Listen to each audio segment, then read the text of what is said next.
আওয়ামী লীগ হীরার টুকরো, ধ্বংস করা যাবে না, ক্ষমতায় থাকার কারণে বিশ্বে মর্যাদা পেয়েছে বাংলাদেশ, বললেন প্রধানমন্ত্রী।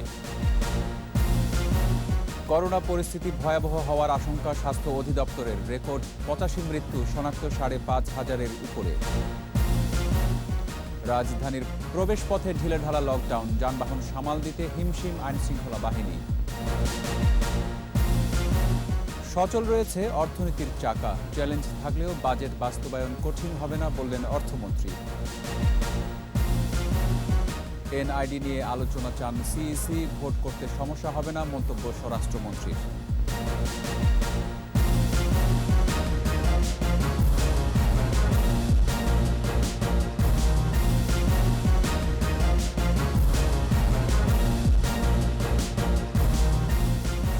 ফার্স্ট সিকিউরিটি ইসলামী ব্যাংক লিমিটেড সংবাদ শিরোনাম। আমন্ত্রণ সন্ধ্যা 7:21 সংবাদে, সাথে আছি রক্তিম ত্রিপুরা।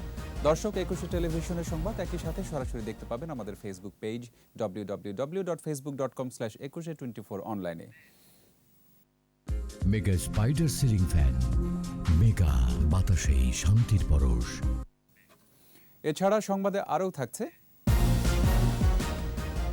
গণপরিবহনে স্বাস্থ্যবিধির বালাই নেই, মার্কেট শপিং মলে মাস্ক ছাড়াই বেচা কেনা।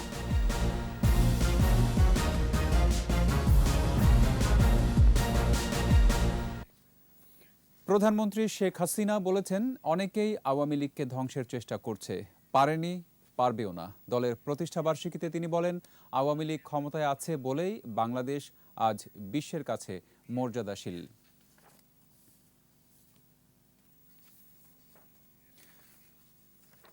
আমরা এই সংক্রান্ত খবরটি নিয়ে ফিরছি একটু পরে। চলে যাচ্ছি পরের খবরে। আওয়ামী লীগের 72তম প্রতিষ্ঠাবার্ষিকী উপলক্ষে জাতির পিতা বঙ্গবন্ধু শেখ মুজিবুর রহমানের প্রতিকৃতিতে শ্রদ্ধা জানিয়েছেন দলীয় সভাপতি ও প্রধানমন্ত্রী শেখ হাসিনা। পরে কেন্দ্রীয় নেতাদের নিয়ে শ্রদ্ধা জানান দলের সাধারণ সম্পাদক ওবায়দুল কাদের। এ সময় দেশের জনগণকে সঙ্গে নিয়ে অসাম্প্রদায়িক দেশ গড়ার অঙ্গীকার করেন আওয়ামী লীগ সাধারণ সম্পাদক। আরও জানাচ্ছেন রিয়াজ সুমন। বাঙালির ঐতিহ্য সংগ্রামের গৌরবোজ্জ্বল ইতিহাসে ঋদ্ধ সংগঠন বাংলাদেশ আওয়ামী লীগ। উপমহাদেশের অন্যতম প্রাচীন এই দলটির ৭২তম প্রতিষ্ঠাবার্ষিকী। দিনটি উপলক্ষে সকালে ধানমন্ডি ৩২ নম্বরে জাতির পিতা বঙ্গবন্ধু শেখ মুজিবুর রহমানের প্রতিকৃতিতে শ্রদ্ধা জানান দলের সভাপতি ও প্রধানমন্ত্রী শেখ হাসিনা। এ সময় কিছুক্ষণ নীরবে দাঁড়িয়ে থাকেন বঙ্গবন্ধু কন্যা। পরে আওয়ামী লীগের কেন্দ্রীয় নেতাদের নিয়ে শ্রদ্ধা নিবেদন করেন দলটির সাধারণ সম্পাদক ওবায়দুল কাদের। শ্রদ্ধা জানানো শেষে তিনি বলেন, কোনো ষড়যন্ত্রই জনগণকে আওয়ামী লীগ থেকে বিচ্ছিন্ন করতে পারেনি, ভবিষ্যতেও পারবে না। আওয়ামী লীগ জনগণের সাথে ছিল, জনগণের সাথে আছে এবং ভবিষ্যতেও জনগণের সঙ্গে আওয়ামী লীগ থাকবে। কোনো ষড়যন্ত্র, কোনো শত্রুই আওয়ামী লীগকে বাংলাদেশের মাটি ও মানুষ থেকে বিচ্ছিন্ন করতে পারবে না। এ সময় সাম্প্রদায়িক বিষ বৃক্ষের মূলোৎপাটন করে শেখ হাসিনার নেতৃত্বে বঙ্গবন্ধুর স্বপ্নের সোনার বাংলা গড়ে তোলার অঙ্গীকার করেন আওয়ামী লীগ সাধারণ সম্পাদক। মুক্তিযুদ্ধের চেতনায় সাম্প্রদায়িক বট বৃক্ষকে মূলোৎপাটন করে শেখ হাসিনার নেতৃত্বে বঙ্গবন্ধুর স্বপ্নের সোনার বাংলা বিনির্মাণ আমাদের আজকের অঙ্গীকার। পরে জাতির পিতার প্রতিকৃতিতে শ্রদ্ধা জানায় ছাত্রলীগ, যুবলীগ, স্বেচ্ছাসেবক লীগ সহ বিভিন্ন সহযোগী সংগঠন। রিয়াদ সুমন, 21 টেলিভিশন, ঢাকা। দর্শক, শুরুতে যেমনটা বলছিলাম যে প্রধানমন্ত্রী শেখ হাসিনা বলেছেন, অনেকেই আওয়ামী লীগকে ধ্বংস করার চেষ্টা করছে, পারেনি, পারবেও না। দলের প্রতিষ্ঠাবার্ষিকীতে তিনি বলেন, আওয়ামী লীগ ক্ষমতায় আছে বলে বাংলাদেশ আজ বিশ্বের কাছে মর্যাদাশীল। আমাদের উন্নয়নে কোনো ম্যাজিক না, এটা আমাদের পরিকল্পনা, এটা আমাদের একটা দর্শন, একটা আদর্শ। আমরা গ্রামের মানুষ, তাদেরকে সবার আগে আমরা গুরুত্ব দিয়েছি, যেটা জাতিপিতা চেয়েছিলেন। আমি বলবো, আওয়ামী লীগ তো হীরার টুকরা, যতবার কেটেছে তত আরো জলদার হয়েছে, আরো নতুনভাবে জ্যোতি ছড়িয়েছে। কাজে এই সংগঠনকে ধ্বংস করার যে যতই চেষ্টা করুক, সেটা পারেনি, পারবে না। আর আওয়ামী লীগ ক্ষমতা আছে বলেই আজকে বাংলাদেশ অর্থনৈতিকভাবে এগিয়ে যাচ্ছে। বাংলাদেশ সাংস্কৃতিক, সামাজিক সব দিক থেকে উন্নতি করতে আজকে বাংলাদেশ বিশ্বে একটা মর্যাদা পেয়েছে। আমি কৃতজ্ঞতা জানাই আমাদের আওয়ামী লীগের সকল স্তরের নেতা কর্মীদের প্রতি, কৃতজ্ঞতা জানাই বাংলাদেশের জনগণের প্রতি যারা সমর্থন দিয়ে ভোট দিয়ে আমাদের নির্বাচিত করেছে। জাতিগত নিধনের শিকার হয়ে বাংলাদেশে আশ্রয় নেওয়া রোহিঙ্গাদের নিজ দেশে সম্মানজনক ও শান্তিপূর্ণ প্রত্যাবর্তন নিশ্চিত করতে ফের বিশ্ব সম্প্রদায়ের সহযোগিতা চেয়েছেন প্রধানমন্ত্রী শেখ হাসিনা। ৩ দিন ব্যাপী নবম মস্কো আন্তর্জাতিক নিরাপত্তা সম্মেলনে ভিডিও বার্তায় এ আহ্বান জানান প্রধানমন্ত্রী। We will bring all our citizens under COVID-19 vaccination at free of cost. We are trying to get vaccines from all available sources. Our government is in touch with Russian authorities for vaccines. I'd like to mention that Bangladesh has the capacity to produce vaccine and even support the world community if we are taken on board in the production chain. We have sheltered them on humanitarian ground, but such a huge population can't be lost for indefinite period. Hence, may I request to the world community to assist us in dignified and peaceful repatriation of Rohingyas. এক সপ্তাহে দেশে corona পরিস্থিতি পরিবর্তন হয়েছে, বেড়েছে সংক্রমণ ও মৃত্যু।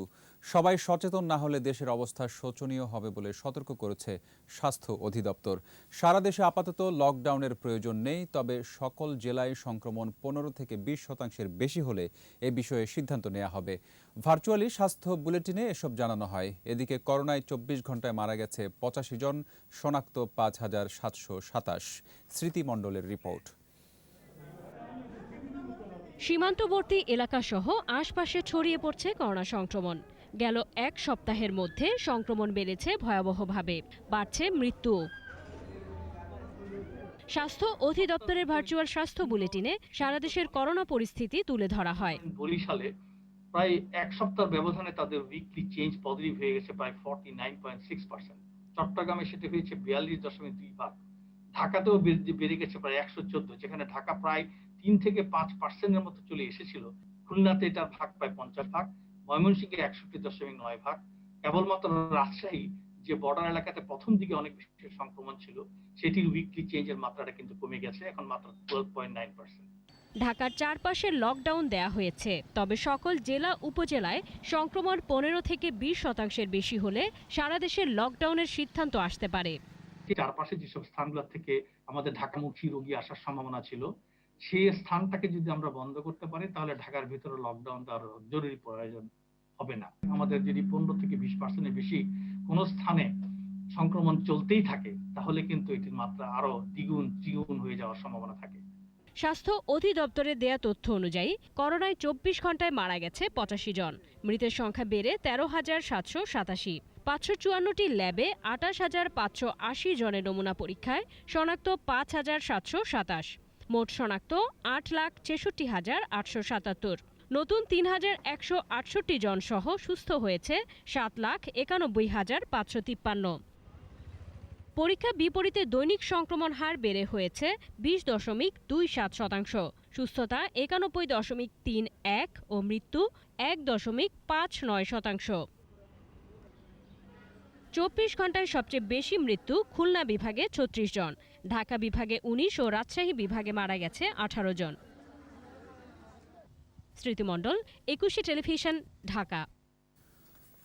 করোনার টিকা কিনতে বাংলাদেশকে $94 কোটি দেবে এশীয় উন্নয়ন ব্যাংক এডিবি। করোনা ভাইরাসের টিকা কিনতে ঋণ হিসেবে এটাই বাংলাদেশের জন্য সবচেয়ে বড় সহায়তা। উন্নয়নশীল দেশগুলোকে টিকা কিনতে এডিবির $900 কোটি ঘোষণার আওতায় এই অর্থ পাবে বাংলাদেশ। ঋণের এই অর্থ দিয়ে বাংলাদেশ কোভিড টিকার আন্তর্জাতিক মাধ্যম কোভ্যাক্স বা ইউনিসেফের মাধ্যমে টিকা কিনতে পারবে। এছাড়া সরাসরি উৎপাদনকারীদের কাছ থেকে সরাসরি টিকা কিনতে পারবে। করোনার সংক্রমণ রোধে আশপাশের জেলাগুলোতে লকডাউন চললেও ঢাকার প্রবেশ পথগুলোতে ঢিলেঢালা ভাব। সব ধরনের যানবাহন এক জেলা থেকে অন্য জেলায় ঢুকছে, আবার বেরো হচ্ছে। লকডাউন বাস্তবায়নে পুলিশ ও জেলা প্রশাসন মাঠে থাকলেও যানবাহন নিয়ন্ত্রণ করতে পারছে না কেউই। তবে গত রাত থেকেই বন্ধ যাত্রীবাহী ট্রেন। রাজধানী ঘুরে আরও জানাচ্ছেন রাসেল খান। রাজধানীকে সুরক্ষিত রাখতে পাশের 7 জেলায় কঠোর লকডাউনের ঘোষণা দেয় সরকার। তবে সড়কের চিত্র একেবারেই ভিন্ন। দূরপাল্লার বাস বন্ধ থাকলেও এক জেলা থেকে আরেক জেলায় বাস চলছে অবাধেই। সরকারি নির্দেশনা বাস্তবায়নে পুলিশের পাশাপাশি মাঠে রয়েছে জেলা প্রশাসন। গাড়ির চাপ সামাল দিতে হিমশিম অবস্থা। ঢাকা থেকে যে গাড়িগুলো আসছে সেগুলোকে আমরা চেষ্টা করছি যে ইউটার্ন করে পুনরায় ঢাকায় ফেরত পাঠানোর, এবং যারা লকডাউন অমান্য করে যাত্রী পরিবহন করছে তাদের বিরুদ্ধে আমরা আইনগত ব্যবস্থা নিচ্ছি। সকাল থেকে 2টা কাউন্টারে আমরা মোবাইল কোর্ট পরিচালনা করছি এবং তাদেরকে আমরা নিরুৎসাহিত করছি, সেখানে আমরা জরিমানা করছি। পথে পথে ভোগান্তির অভিযোগ কর্মজীবীদের। লকডাউন হলে কড়াভাবে হইতে হইব, সব কিছু বন্ধ, কেউ বাড়িতে পারবে না। এটা তো লকডাউন এটা হচ্ছে মানুষের ভোগান্তি। যেখানে 10 টাকা লাগবে এখানে 50 টাকা পর্যন্ত লাগে। ছোট ছোট কাজে যারা বের হচ্ছে তারা বাসায় থাকুক, আমরা কাজে যাই, তারাও বাঁচুক, আমরাও নিরাপদ থাকি। এদিকে সরকারি নির্দেশনা বাস্তবায়নে মঙ্গলবার মধ্যরাত থেকে বন্ধ হয়ে গেছে ট্রেন চলাচল। আগাম টিকিট যারা কিনেছিলেন তাদের টাকা ফেরত দেবে রেল কর্তৃপক্ষ। আমাদের আন্তনগর বা যাত্রীবাহী যে মেল আন্তনগর কমিউটার ট্রেনগুলো আছে এগুলো আগামী 30 তারিখ পর্যন্ত যাত্রা বাতিল করা হয়েছে। আর সেই প্রেক্ষিতে আমাদের অগ্রিম টিকিট বিক্রি ছিল আগামী 26 তারিখ পর্যন্ত। 26 তারিখ পর্যন্ত যে টিকিটগুলো বিক্রি আছে আমরা পর্যায়ক্রমে ডেট ওয়াইজ সেই টিকিটগুলো টাকা ফেরত দিয়ে দেব। রাসেল খান, 21 টেলিভিশন, ঢাকা। করোনা মোকাবেলা করেও অর্থনীতির চাকা সচল রাখা গেছে বলে মন্তব্য করেছেন অর্থমন্ত্রী আ.হ.ম মুস্তফা কামাল। তিনি বলেছেন, বাজেট বাস্তবায়নে চ্যালেঞ্জ থাকলেও অসম্ভব নয়। মহামারী কালেও রাজস্ব আদায় ইতিবাচক হওয়ায় স্বস্তি প্রকাশ করেন অর্থমন্ত্রী। রিপোর্ট করছেন মেহেদি হাসান। দেশের যারা রাষ্ট্রপ্রধান তাদের কাছে অর্থনৈতিক বিষয় এবং সরকারি ক্রয় সংক্রান্ত মন্ত্রিসভা কমিটির বৈঠক শেষে অর্থমন্ত্রীর অনলাইন ব্রিফিং। প্রস্তাবিত বাজেট পাশের পর 1 জুলাই শুরু হবে নতুন অর্থবছরের বাজেট। তাই বাজেট নিয়েই সাংবাদিকদের প্রশ্নের মুখোমুখি হন অর্থমন্ত্রী। এক প্রশ্নের উত্তরে অর্থমন্ত্রী বলেন, এশিয়ার মধ্যে বাংলাদেশের অর্থনীতি এখন সবচেয়ে শক্তিশালী অবস্থানে। আমেরিকার বাজেট ডেফিসিট হচ্ছে 18.72%, আমাদের 6.2, ইন্ডিয়ার হচ্ছে 13.07%। এবং রেভিনিউ অর্জন আমাদের অলমোস্ট এখন 17% গ্রোথ। আমাদের এক্সপোর্টও গ্রোথ আছে অলমোস্ট 14%। আমরা মনে করি যে আমাদের এই অর্জনটি পুরো এশিয়াতেই সবার উপরে আমাদের অবস্থান থাকে। মন্ত্রী বলেন, মুদ্রানীতি ব্যবহার করে করোনা মোকাবেলা করা হয়েছে। কর আদায় প্রবৃদ্ধি সন্তোষজনক হয় রাজস্ব খাতকেও কাজে লাগানো যাবে বলেও জানান তিনি। সে সময় আমাদের ঘাটতি ছিল, রেভিনিউ জেনারেশন ছিল আমাদের ঘাটতি। আমি বলছি যে সেটা আমরা কাজে লাগাতে পারি নাই। এখন আমাদের বাড়ছে, আস্তে আস্তে বাড়ছে, আমরা এটা কাজে লাগাতে পারবো। ক্রয় সংক্রান্ত মন্ত্রিসভা কমিটির বৈঠকে 1039 কোটি টাকার 16টি প্রস্তাব অনুমোদন হয়েছে। ওই লিমিটের মাঝে। মেহেদি হাসান, 21 টেলিভিশন, ঢাকা। চিঠি দিয়ে নির্বাচন কমিশনের কাছ থেকে জাতীয় পরিচয়পত্র নিবন্ধন অনুবিভাগ নেওয়া যাবে না। এজন্য সরকারকে আলোচনায় বসতে হবে বলে জানিয়েছেন প্রধান নির্বাচন কমিশনার কে.এম. নুরুল হুদা। তবে জাতীয় পরিচয়পত্র সেবা যথাস্থানেই এসেছে বলে দাবি স্বরাষ্ট্রমন্ত্রীর। বলছেন, এতে কোনো ধরনের জটিলতা হবে না। স্মৃতি মণ্ডলের আরেকটি রিপোর্ট। জাতীয় পরিচয়পত্র নিবন্ধন অনুবিভাগ নির্বাচন কমিশন থেকে স্বরাষ্ট্র মন্ত্রণালয়ে যাচ্ছে। এই ইস্যুতে আলোচনা সরব গত 1 মাস ধরেই। 20 জুন মন্ত্রিপরিষদ বিভাগ চিঠি দিয়ে জানিয়ে দেয়, এনআইডি নির্বাচন কমিশন হতে স্বরাষ্ট্র মন্ত্রণালয়ের সুরক্ষা সেবা বিভাগের কাছে যাবে। আগারগাঁওয়ের নির্বাচন প্রশিক্ষণ ইনস্টিটিউটে নির্বাচন কর্মকর্তা কর্মচারীদের জন্য মেডিকেল সেন্টার উদ্বোধন শেষে সাংবাদিকদের মুখোমুখি হন প্রধান নির্বাচন কমিশনার। এনআইডি ইসির কাছে রাখার যুক্তি তুলে ধরে সিইসি বলেন, সার্ভারের মাধ্যমে নির্বাচন পরিচালনা করে ইসি। এনআইডি হাতছাড়া হলে সংকট তৈরি হবে। এতগুলো লোক আবার নতুন করে তৈরি করা আর আবার 12 বছর ধরে অন্য কোনো ডিপার্টমেন্টের পক্ষে সম্ভব না। সেই প্রস্তুত যে লোকগুলো আছে তাদের মধ্যে সেবাটা পাইলে ভালো হয়। এইটা হলো আমাদের যুক্তি। আর তাদের যুক্তি হলো যেটা সরকারের জিনিস, তোমরা করবা কেন, তোমরা তো সরকার না। আর আমরা বলি আবার সরকার না, কিন্তু আমরা তৈরি করেছি সরকারের যখন যেটা দরকার হয় আমরা সরকারের সেবা দিতে পারি। এদিকে জাতির পিতার জন্মশতবার্ষিকী উপলক্ষে ঢাকার পুরনো কারাগারে এক অনুষ্ঠানে স্বরাষ্ট্রমন্ত্রী বলেন, স্বরাষ্ট্র মন্ত্রণালয়ই এনআইডির মূল জায়গা। সে ভোটার কিনা সেটা হলো 18 বছরের পরে সে ভোটার হয়। কাজে এটা সঙ্গত কারণেই এটা যথাস্থানেই সরকার কর্তৃক নির্দেশনা দিয়েছে যথাস্থানে আসার। ইলেকশন কমিশন সাধারণত তারা ভোটার লিস্ট তৈরি করে, সেই ভোটার লিস্ট তৈরি করার যত ধরনের সহযোগিতা এই এনআইডি থেকে পাওয়ার সেগুলি তারা পাবেন। এটা সিস্টেমই তাই থাকবে, কাজেই সমন্বয়হীনতা কোনো প্রশ্ন আসে না। 2008 সাল থেকে নাগরিকদের জাতীয় পরিচয়পত্র সেবা দিচ্ছে নির্বাচন কমিশন। স্মৃতিমণ্ডল, 21 টেলিভিশন, ঢাকা। নিচ্ছি প্রিমিয়ার ব্যাংক লিমিটেড সংবাদ বিরতি। যখন ফিরছি তখন অন্যান্য খবরের সঙ্গে আরও থাকছে। ত্রুটিপূর্ণ ড্রেনেজ ব্যবস্থার কারণে জলাবদ্ধতা বললেন দক্ষিণের মেয়র। স্বাস্থ্যবিধি মেনেই কোরবানির পশুর হাট। কিশোর গ্যাংয়ের 5 সদস্য গ্রেফতার। ফেসবুক হ্যাক করে অর্থ হাতিয়ে নেয়ার অভিযোগে আটক 1।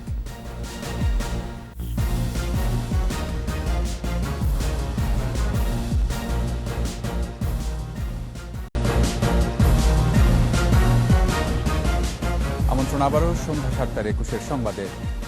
ড্রেনগুলো ত্রুটিপূর্ণ নকশার কারণেই সামান্য বৃষ্টিতেই রাজধানীতে জলাবদ্ধতা হচ্ছে বলেছেন দক্ষিণ সিটির মেয়র ব্যারিস্টার শেখ ফজলে নূর তাপস। গত বছরের মতো এবারও স্বাস্থ্যবিধি মেনে কোরবানির পশুর হাট পরিচালনার কথাও বলেন তিনি। মাহমুদ হাসানের রিপোর্ট। মৌচাক মালিবাগ এলাকায় নর্দমা পরিষ্কার কার্যক্রম পরিদর্শন করেন ঢাকা দক্ষিণ সিটির মেয়র ব্যারিস্টার শেখ ফজলে নূর তাপস। এ সময় সামান্য বৃষ্টিতে রাজধানীর সড়কে জলাবদ্ধতার কারণ তুলে ধরেন তিনি। বৃষ্টির পানি সরাসরি খালে নেয়ার মহাপরিকল্পনার কথাও জানান মেয়র। নর্দমাগুলো সেগুলোর নকশা যেভাবে করা হয়েছে তাতে যে পরিমাণ বৃষ্টি হয় সেই ধারণ ক্ষমতা কিন্তু ঢাকা শহরের নেই। নতুনভাবে কিন্তু আমাদেরকে নকশা করতে হবে, ধারণ ক্ষমতা আমাদেরকে বৃদ্ধি করতে হবে। স্বাস্থ্যবিধি মেনেই কোরবানির পশুর হাট পরিচালনা করার কথাও জানান দক্ষিণের মেয়র। স্বাস্থ্যবিধিগুলো আছে, আমরা সেগুলো পরিপালন করি, সুতরাং সেখান থেকে যদি কোনো নির্দেশনা আসে আমরা সেই বিষয়টি দেখব। তবে আমরা এখন হাটের ব্যাপারে যে ব্যবস্থাপনা নিয়েছি, গত বছরও আমরা যেভাবে সুষ্ঠুভাবে ব্যবস্থাপনা করেছি আমরা সেভাবেই সেটাকে বাস্তবায়ন করব। তবে করোনা সংক্রমিত এলাকা থেকে হাটে গরু না আনার সিদ্ধান্ত নিয়েছে উত্তর city corporation. Mahmud Hasan, 21 television, Dhaka. রাজধানীর মুগদা থেকে কিশোর গ্যাংয়ের 5 সদস্যকে গ্রেফতার করেছে পুলিশ। এছাড়া ফিশিং লিংক তৈরির মাধ্যমে ফেসবুক হ্যাক করে অর্থ হাতিয়ে নেয়ার অভিযোগে সুনামগঞ্জ থেকে একজনকে গ্রেফতার করা হয়েছে। বিস্তারিত আহমদ বাবুর রিপোর্টে। রাজধানীর মুগদা এলাকায় কিশোর গ্যাংয়ের বিরুদ্ধে অভিযান চালায় পুলিশ। গ্রেপ্তার করে চাঁদ ও জাদু গ্রুপের 5 সদস্যকে। ডিএমপির মিডিয়া সেন্টারে সংবাদ সম্মেলনে জানানো হয়, এরা মদিনাবাগ, ওয়াসা ও মান্ডা এলাকায় দল বেঁধে চলাফেরা করে সাধারণ মানুষের মধ্যে আতঙ্ক সৃষ্টি করত। এছাড়া আধিপত্য বিস্তার নিয়ে সংঘর্ষের ঘটনাও ঘটাতো। হিরোইজম সৃষ্টি করার জন্যই কিন্তু আসলে এই গ্যাং কালচারে জড়িত থাকে। তারা নিজেদেরকে বিভিন্নভাবে উপস্থাপন করতে চায়। ছিনতাই, মারামারি, এই হচ্ছে তাদের পেশা। আমরা যে 5 জনকে ধরেছি, 3 জন হচ্ছে চান জাদু গ্রুপের আর 2 জন হচ্ছে ব্যান্ডেজ গ্রুপের। এদিকে সুনামগঞ্জ থেকে মামুন মিয়া নামে একজনকে গ্রেপ্তার করেছে ডিএমপি গোয়েন্দা সাইবার অ্যান্ড স্পেশাল ক্রাইম বিভাগ। ডিএমপির মিডিয়া সেন্টারে আলাদা সংবাদ সম্মেলনে জানানো হয়, গ্রেপ্তার হওয়া মামুন প্রবাসী নারীদের ফেসবুক হ্যাক করে অর্থ হাতিয়ে নিত। ইউএস একটি ফটোগ্রাফ কম্পিটিশনে কন্টেস্ট করতেছি, আমাকে একটু ভোট দেওয়ার জন্য আপনারা একটু ব্যবস্থা নিন। মেসেঞ্জারে তখন তারা যেই ফেসবুক ইন্টারফেসের যে অনুরূপ একটি ইউআরএল পাঠাতো, সেটাতে লিঙ্ক পাঠানোর সাথে সাথে সেখানে পাসওয়ার্ড এবং আইডি চেত। পাসওয়ার্ড আইডি দিয়েছে, সাথে সাথে কিন্তু সেটা সে হ্যাক করে নিয়ে যেত। মামুনকে রিমান্ডে নিয়ে জিজ্ঞাসাবাদ করা হবে বলে জানানো হয় সংবাদ সম্মেলনে। আহমদ বাবু, 21 টেলিভিশন, ঢাকা। বাংলাদেশের স্বাধীনতা সহ বাঙালির সব অর্জন আওয়ামী লীগের হাত ধরে এসেছে বলেছেন তথ্যমন্ত্রী ডক্টর হাসান মাহমুদ। সচিবালয়ে স্বাধীনতার 50 বছর পূর্তি ও মুজিব শতবর্ষ উপলক্ষে আমাদের মুক্তি আমাদের স্বাধীনতা শীর্ষক হাওয়াইয়ান গিটারে 50 জন শিল্পীর দেশাত্মবোধক সঙ্গীতের সিডির মোড়ক উন্মোচন অনুষ্ঠানে তিনি বলেন, বর্তমান সরকারের দৃঢ় পদক্ষেপে দেশ এখন সামাজিক, অর্থনৈতিক, মানব উন্নয়ন সহ সব সূচকে ভারত পাকিস্তানের চেয়ে এগিয়ে। উপহার নিয়ে করোনার ভ্যাকসিনের চাহিদা মেটানো সম্ভব নয় বলে মন্তব্য করেছেন জাতীয় পার্টির চেয়ারম্যান ও বিরোধী দলীয় উপনেতা জিএম কাদের। বনানীর জাতীয় পার্টির কার্যালয়ে একটি বইয়ের মোড়ক উন্মোচন অনুষ্ঠানে তিনি বলেন, অদূরদর্শিতার কারণে টিকা ক্রয়ে টিকা ক্রয়ে বিকল্প কোনো পথ রাখেনি সরকার। অথচ করোনা মহামারী মোকাবেলায় ভ্যাকসিন প্রধান অস্ত্র হিসেবে দেশব্যাপী বিশ্বব্যাপী ব্যবহৃত হচ্ছে। টিকা কূটনীতিতে সরকার ব্যর্থ হয়েছে বলেও মন্তব্য করেন তিনি এবং অভিযোগ করেন স্বাস্থ্যসেবা উন্নত করতে উপজেলা, জেলা ও বিভাগীয় পর্যায়ে সরকারের কোনো পরিকল্পনা নেই। আবার লকডাউন প্রসঙ্গ, দেশের বিভিন্ন স্থানে বাড়ছে করোনা সংক্রমণ ও মৃত্যু। 24 ঘন্টায় খুলনা বিভাগে 32 জনের মৃত্যু হয়েছে। রাজশাহী বিভাগে মারা গেছে 18 জন। এদিকে করোনা সংক্রমণ রোধে ঢাকা বিভাগের 7 জেলায় লকডাউন চলছে। লকডাউন কঠোরভাবে পালন করতে মহাসড়কে বসানো হয়েছে চেকপোস্ট। সীমান্ত জেলাগুলোর বিভিন্ন স্থানে লকডাউন ও কঠোর বিধিনিষেধ অব্যাহত আছে। রাজশাহীতে চলমান লকডাউন আরও 1 সপ্তাহ বাড়ানো হয়েছে। বাগেরহাট ও ঠাকুরগাঁওয়ে নতুন করে 7 দিনের লকডাউন ঘোষণা করা হয়েছে। প্রতিনিধিদের সহায়তায় রত্না জামানের রিপোর্ট। গাজীপুরে ঢাকা টাঙ্গাইল মহাসড়কের চন্দ্রা এলাকার আঞ্চলিক সড়কে সকাল থেকেই যানবাহন চলছে। অধিকাংশ মানুষ মানছেন না স্বাস্থ্যবিধি। নারায়ণগঞ্জ জেলার দূরপাল্লার সব গণপরিবহন ও দোকানপাট এবং নৌপথে যাত্রীবাহী লঞ্চ চলাচল বন্ধ। তবে পোশাক কারখানা ও জরুরি সেবা চালু আছে। মহাসড়ক সহ বিভিন্ন স্থানে 30টি চেকপোস্ট বসানো হয়েছে। মাঠে কাজ করছে 20টি ভ্রাম্যমাণ আদালত। রাজবাড়ীর দৌলতদিয়ায় অবাধে ফেরিতে পারাপার হচ্ছেন যাত্রীরা। বন্ধ রয়েছে লঞ্চ। স্বাস্থ্যবিধি মানছেন না অনেকে। সড়কে চলছে ছোট যানবাহন। মাদারীপুরে ব্যাটারি চালিত রিকশা, ভ্যান, ইজি বাইকে যাত্রীরা স্বাস্থ্যবিধি না মেনে চলাচল করছে। বন্ধ রয়েছে বাস, লঞ্চ, স্পিডবোট। তবে বাংলাবাজার শিমুলিয়া নৌরুটে জরুরি সেবায় ফেরি চলাচল করছে। মুন্সিগঞ্জ শহরের দোকানপাট খোলা, চলছে ইজি বাইক ও হালকা যানবাহন। স্বাস্থ্যবিধি মানছেন না অনেকেই। মুন্সিগঞ্জ থেকে নারায়ণগঞ্জ যাওয়ার পথে মুক্তারপুরে চেকপোস্ট বসানো হয়েছে। খুলনায় 3টি হাসপাতালে করোনায় মারা গেছেন 13 জন। পুরো বিভাগে মারা গেছেন 32 জন। সকাল থেকে সব ধরনের দোকানপাট বন্ধ রয়েছে। আন্তঃজেলা গণপরিবহন চলাচল করছে না। বন্ধ রয়েছে ট্রেন চলাচল। রাজশাহী মেডিকেল কলেজ হাসপাতালে 24 ঘন্টায় মারা গেছেন 16 জন। পুরো বিভাগে মারা গেছে 18 জন। জেলায় টানা 4র্থ দিনের মতো কমেছে করোনা সংক্রমণ। মঙ্গলবার 2টি ল্যাবে রাজশাহীর 457 নমুনা পরীক্ষা করে 151 জনের শরীরে করোনা ভাইরাস পাওয়া গেছে। লকডাউন থাকায় শহরে শনাক্ত কমলেও বেড়েছে গ্রামে। চুয়াডাঙ্গায় করোনায় 24 ঘন্টায় 5 জন মারা গেছেন। পৌর এলাকা সদর দামুড়হুদা উপজেলার পাশাপাশি জীবননগর উপজেলায় লকডাউন শুরু হয়েছে। 24 ঘন্টায় ঝিনাইদহ সদর হাসপাতালের করোনা ইউনিট ও বাড়িতে চিকিৎসাধীন অবস্থায় মারা গেছে 8 জন। আক্রান্তের হার 51.54%। বগুড়ায় গত 24 ঘন্টায় 3 জনের মৃত্যু হয়েছে। লকডাউন কার্যকর করতে সড়কের মোড়ে বসানো হয়েছে পুলিশি চেকপোস্ট। নাটোরে করোনায় মারা গেছেন 2 জন। শনাক্তের হার 36.95। সিংড়া ও নাটোর পৌরসভায় 3য় দফা সহ জেলার 8 পৌরসভায় 29 জুন পর্যন্ত বিধিনিষেধ দেয়া হয়েছে। করোনা সংক্রমণ বেড়ে যাওয়ায় চট্টগ্রামের ফটিকছড়িতে শুরু হয়েছে লকডাউন। ফটিকছড়ির আভ্যন্তরীণ সড়কে। রত্না জামান, 21 টেলিভিশন। করোনার প্রকোপ থেকে রাজধানীকে সুরক্ষিত রাখতে আশপাশের জেলাগুলোতে যখন লকডাউন চলছে, রাজধানীর অধিকাংশ বাসিন্দা তখন নির্বিকার। স্বাস্থ্যবিধির বালাই নেই সড়কে, মার্কেট, শপিং মলে। আদিত্য মামুনের রিপোর্ট। রাজধানীর এমন চিত্র দেখে বোঝার উপায় নেই এখন করোনাকাল। সবাই শুধু ছুটছে। করোনায় ঢাকা ও ঢাকার বাইরে যখন নাস্তানাবুদ জনপদ, তখনও যেন কারো কোনো বিকার নেই, মানছে না স্বাস্থ্যবিধি। দূরপাল্লার যোগাযোগ বন্ধ থাকলেও রাজধানীর চিত্র অন্যান্য দিনের চেয়েও ভয়াবহ। সিটি সার্ভিসের বাসগুলো যাত্রী বোঝাই করে গন্তব্যে যাচ্ছে। কখনো কখনো 2 সিটেই থাকছে যাত্রী। বিশেষ করে আপনার 20% লোক আপনার মাস্ক পরে না। মার্কেটগুলোতেও জনসমাগম। স্বাস্থ্যবিধির তোয়াক্কা নেই কারো মধ্যে। কি ব্যবসায়ী, কি ক্রেতা, মাস্ক ছাড়াই কেনাবেচা চালিয়ে যাচ্ছেন তারা। মাস্ক লাগাইলে নিঃশ্বাস বন্ধ হয়ে মাস্ক পরছি পড়ে গেছে। মানুষের সাথে নিউ মার্কেটে কত ভিড় দেখছেন। আছে, আমি এইমাত্র আসছি তো গরম লাগে, এই জন্য খুলে রাখছি। ফুটপাতে কিংবা ফুট ওভারব্রিজে হকারদের মাস্ক পরিধান করতে দেখা যায়নি। মাস্ক লাগানো ছিল, হবে পান খাইছি তো এই জন্য খুলছিলাম।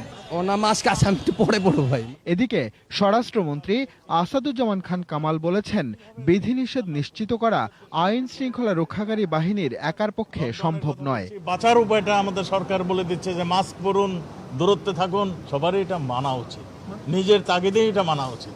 এখানে আইন শৃঙ্খলা বাহিনী তাদের ফাইন করবে, এটা তো সমস্যার সমাধান হবে না। সাধারণ মানুষ সচেতন না হলে পরিস্থিতি আরও ভয়াবহ হবে বলে হুঁশিয়ার করেন তিনি। ভারতে কিভাবে বিস্তার লাভ করেছিল, আমাদের দেশেও এখন ঢুকে গিয়েছে। আদিত্য মামুন, 21 টেলিভিশন, ঢাকা। দিচ্ছি আরেকটা প্রিমিয়ার ব্যাংক লিমিটেড সংবাদ বিরতি। যখন ফিরছি তখন অন্যান্য খবরের সঙ্গে আরও থাকছে। পুঁজিবাজারে বড় দরপতন, কমেছে বেশিরভাগ প্রতিষ্ঠানের দর। ভারতে শনাক্তের সংখ্যা 50,000-এর নিচে। অ্যাস্ট্রাজেনেকার পর মডার্নার টিকা নিলেন জার্মানির চ্যান্সেলর।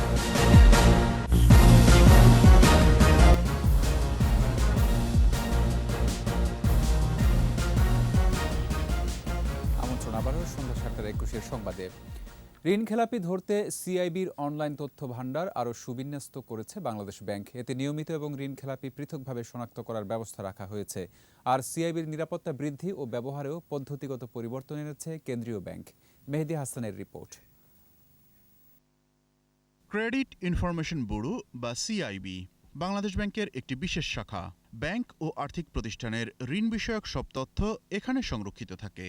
পাশাপাশি ঋণের জামানতের তথ্য থাকে সিআইবিতে। আগে সিআইবিতে সব ধরনের ঋণের তথ্য একসঙ্গে রাখা হতো। নতুন ব্যবস্থায় সব ঋণ ও চলমান ঋণকে আলাদাভাবে রাখা হয়েছে। পাশাপাশি চলমান ঋণের মধ্যে পরিশোধিত ঋণের গত 6 বছরের তথ্য, আবেদন করা ঋণের 2 বছরের তথ্য সংযোজন থাকছে এতে। এদিকে কেন্দ্রীয় ব্যাংক বলছে, চলতি বছরের মার্চ পর্যন্ত মোট খেলাপি ঋণের পরিমাণ 95,085 কোটি টাকা, যা মোট ঋণের 8.07%। তবে অবলোপনকৃত ঋণ হিসেবে আনলে খেলাপি ঋণের পরিমাণ 1.5 লাখ কোটি টাকা ছাড়াবে। এমন পরিস্থিতিতে সিআইবির অনলাইন তথ্য ভান্ডার শক্তিশালী ও সুবিন্যস্ত করার পদক্ষেপকে সময় উপযোগী বলছেন বিশেষজ্ঞরা। আগের লোনগুলো কি অবস্থায় কি ছিল না ছিল সেটা দেখতে পাবো। অনেক সময় আমরা আগে কিন্তু দেখতে পারতাম না যে একজন গ্রাহক কিন্তু একই সময় 2-3টা ব্যাংকে রিকোয়েস্ট করতো। তো এখন আমি দেখতে পারবো যে কোন কোন ব্যাংকে সে রিকোয়েস্ট পাঠিয়েছে। সিআইবির যে ডেটাবেস, সেই ডেটাবেসটাকে আরো রোবাস্ট, আরো বড় করতে হলে পরে সেখানের অবকাঠামোতে বিনিয়োগ করা দরকার এবং বাংলাদেশ ব্যাংক খুব সম্ভবত সেটাই করছে। আমি আরো একটু বলবো যে এই সিআইবিটা যেন মাইক্রো ফাইন্যান্সের জন্য এমআরএ যে সিআইবিটা করছে, আরেকটা নতুন সিআইবি কিন্তু হচ্ছে, এই দুটো যেন ইন্টারঅপারেবল হয়। এদিকে সিআইবির নিরাপত্তায় এর পাসওয়ার্ডেও পরিবর্তন এনেছে বাংলাদেশ ব্যাংক। ব্যবহারে চালু হয়েছে নতুন বিধিবিধান। 3 দফা ভুল পাসওয়ার্ড দিলে কেউ সিআইবির তথ্যকোষে ঢুকতে পারবেন না। মেহেদী হাসান, 21 টেলিভিশন, ঢাকা। এবার ব্যবসা বাণিজ্যের খবর।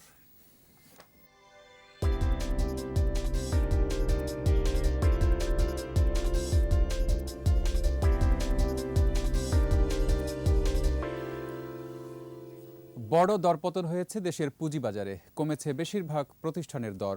বুধবার ডিএসসিতে লেনদেন হওয়া 372টি প্রতিষ্ঠানের মধ্যে দর বেড়েছে 133টির, কমেছে 217টির, আর অপরিবর্তিত ছিল 22টির দর। ডিএসসির প্রধান সূচক ডিএসসি এক্স 69 পয়েন্ট কমে নেমে আসে 6035 পয়েন্টে। দিন শেষে ডিএসসিতে লেনদেনের পরিমাণ দাঁড়ায় 2030 কোটি 3 লাখ টাকা। এদিকে সূচক কমেছে অপর স্টক এক্সচেঞ্জ সিএসসিতেও। লেনদেন হয়েছে 136 কোটি 36 লাখ টাকার শেয়ার ও মিউচুয়াল ফান্ড। এবার আন্তর্জাতিক খবর।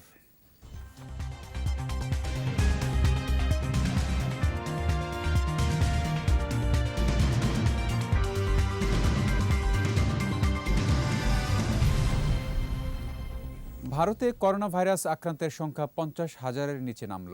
ধারাবাহিকভাবে কমছে দৈনিক সংক্রমণ, মৃত্যুর পাশাপাশি সক্রিয় রোগীর সংখ্যা। টিকাদানে শুরুতে ভারতে ধীর গতি থাকলেও সাম্প্রতিক সপ্তাহগুলোতে গতি বেড়েছে। এদিকে অ্যাস্ট্রাজেনেকার পর মডার্নার টিকা নিলেন জার্মান চ্যান্সেলর অ্যাঙ্গেলা মার্কেল। আরও জানাচ্ছেন আজহারুল ইসলাম। মহামারী করোনায় বিপর্যস্ত বিশ্ব। প্রতিদিনই শনাক্ত হচ্ছেন লক্ষাধিক মানুষ। বড় হচ্ছে প্রাণহানির তালিকা। ভারতে প্রথম শনাক্ত হওয়া উচ্চ সংক্রমণশীল ডেল্টা ধরনের সংক্রমণ ঠেকানোর জন্য পদক্ষেপ নিলেও অন্তত 9টি দেশে তা শনাক্ত হয়েছে। ভারতীয় কর্মকর্তারা বলছেন, ডেল্টা ধরনের সংক্রমণ ক্ষমতা ও ভয়াবহতা সম্পর্কে এখনও জানা যায়নি। তবে ভ্যাকসিন কার্যক্রমের কারণে ভারতে শনাক্ত ও প্রাণহানি কমেছে। গেল 24 ঘন্টায় 42,600 আক্রান্ত নিয়ে মৃত্যু হয়েছে 1,167 জনের। দেশটিতে ব্যাপক হারে টিকাদান কর্মসূচি চলছে। গত 24 ঘন্টায় ভারতে টিকা পেয়েছেন 86 লাখের বেশি। বিভিন্ন রাজ্যে চলছে লকডাউন। এদিকে German chancellor Angela Markle corona virus ভ্যাকসিনের প্রথম ডোজ অক্সফোর্ড অ্যাস্ট্রাজেনেকার নিলেও দ্বিতীয় ডোজ নিয়েছেন মডার্নার টিকা। টিকা স্বল্পতা ও সুরক্ষার উন্নতির জন্য জার্মানি ছাড়াও আরও কয়েকটি দেশ মিশ্রণের বিষয়টি বিবেচনা করছে। আজহারুল ইসলাম, 21 টেলিভিশন। নিচ্ছি প্রিমিয়ার ব্যাংক লিমিটেড সংবাদ বিরতি। যখন ফিরছি তখন অন্যান্য খবরের সঙ্গে আরও থাকছে। ডিপিএলে পয়েন্ট টেবিলের শীর্ষে প্রাইম ব্যাংক, মোহামেডানকে 7 উইকেটে হারালো শেখ জামাল। ইউরো চ্যাম্পিয়নশিপে চেক রিপাবলিককে 1-0 গোলে হারালো ইংল্যান্ড। স্কটল্যান্ডের বিপক্ষে ক্রোয়েশিয়ার জয়।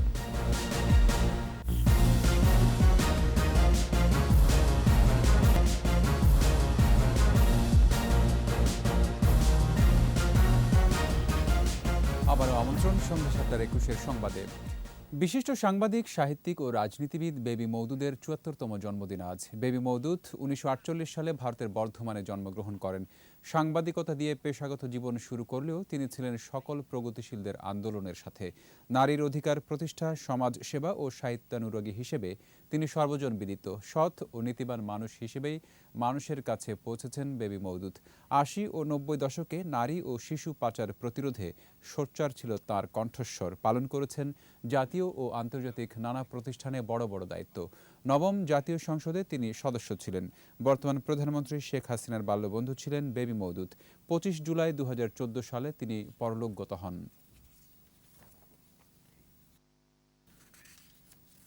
এবার খেলার খবর।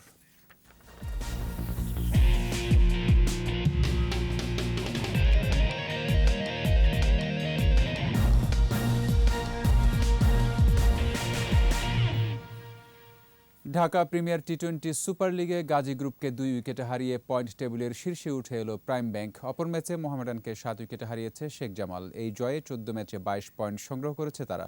গাজী গ্রুপের সংগ্রহ 15 পয়েন্ট। মিরপুরে টস হেরে ব্যাট করতে নেমে সুবিধা করতে পারেনি মাহমুদুল্লাহর গাজী গ্রুপ। নির্ধারিত 20 ওভারে 9 উইকেটে 125 রান তোলে তারা। জবাবে 2 উইকেট ও 1 বল হাতে রেখে জয় তুলে নেয় প্রাইম ব্যাংক। দলের পক্ষে সর্বোচ্চ 39 রান করেন নাহিদুল ইসলাম। এছাড়া অলোক কাপালি অপরাজিত 21 রান করলে 8 উইকেটে 129 রান তোলে প্রাইম ব্যাংক।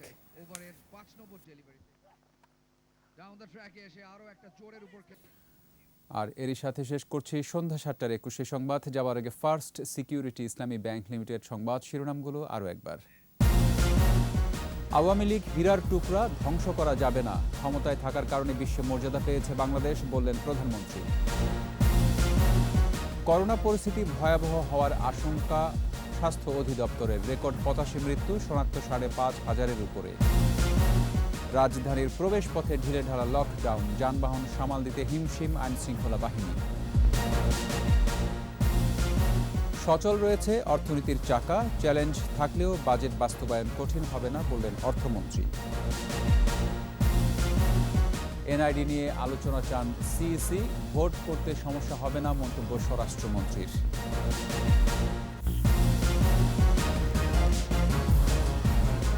সর্বশেষ খবর জানতে ডায়াল করুন 2021 নম্বরে আর ভিজিট করুন 21-tv.com ওয়েবসাইটে। এছাড়া ফেসবুকে লগ ইন করতে পারেন facebook.com/2124 অনলাইনে। পরের সংবাদ রাত 9টায় দেখার আমন্ত্রণ রইল। স্বাস্থ্যবিধি মেনে চলুন, সুস্থ থাকুন।